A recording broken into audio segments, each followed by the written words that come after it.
God's peace be on all of you. Our today's lecture deals with fermentation systems. Microbiologists use the term fermentation in two different contexts.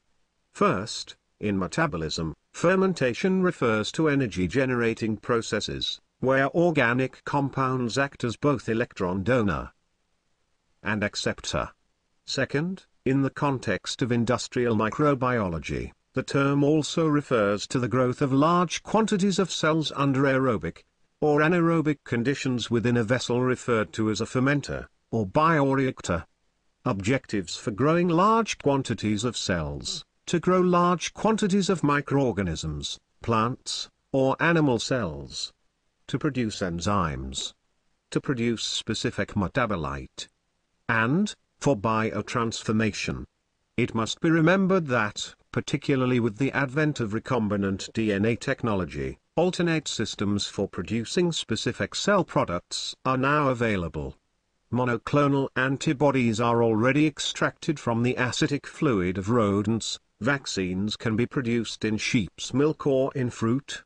For example, biosynthesis of malaria vaccine in bananas and various other recombinant products may be manufactured in agricultural plants. Examples of fermentations. Alcoholic fermentation. In alcoholic fermentation, pyruvate molecule is converted into acetaldehyde, which is further converted into ethanol.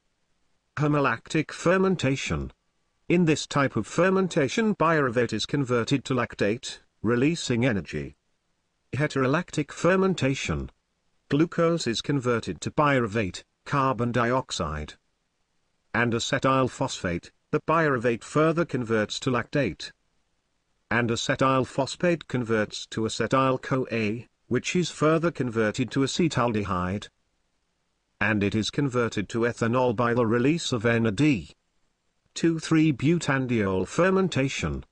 2-pyruvate is converted to acetolactate, which converts to acetone. And it is converted to produce 2,3-butanediol. Two broad categories of fermentation. Solid-state fermentation. Microorganisms grow on solid surface with little water, or no water. It can be aerobic, or anaerobic.